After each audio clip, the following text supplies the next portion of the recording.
Hi, it's Lisa Marie here to tell you about the best and worst Korok challenges. Koroks and their gross little seeds are back in the Legend of Zelda Tears of the Kingdom. If you weren't aware, those seeds are their poop. You're carrying around Korok poop. Koroks and their droppings were littered around Hyrule in Breath of the Wild. To get their seeds, you needed to complete little challenges like lifting a rock out of place, landing in a circle of lily pads, or chasing a moving, sparkling aura. The same is true in Tears of the Kingdom, where many of the challenges have returned. Some of these micro quests have been updated to reflect Link's new abilities, and there are some new puzzles altogether. So let's break down the objective, best and worst of these challenges. After all, if we're going to be trekking around with poop in our pockets, it better be worth it. Starting off, the third worst Korok challenges are the archery ones. Listen, I love a test of my skills, but anytime I have to use my resources like arrows to pass the little test, I'm going to be upset.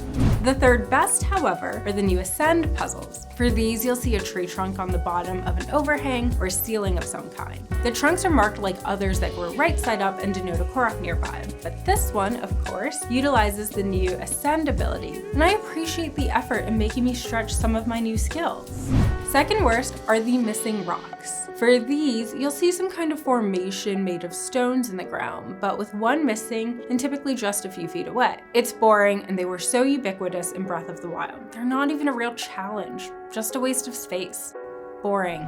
The second best ones, conversely, are the block puzzles. Real puzzles. Breath of the Wild had a similar challenge where you had to put a single missing block in the right place with magnesis. But this time around, you use Ultra Hand to pick up and rotate a puzzle piece, making sure it lines up just right. Some of these are really simple, but others require a bit more finagling before you can slot it in perfectly. Regardless, I like that these make me work a bit for the Korok poop. See.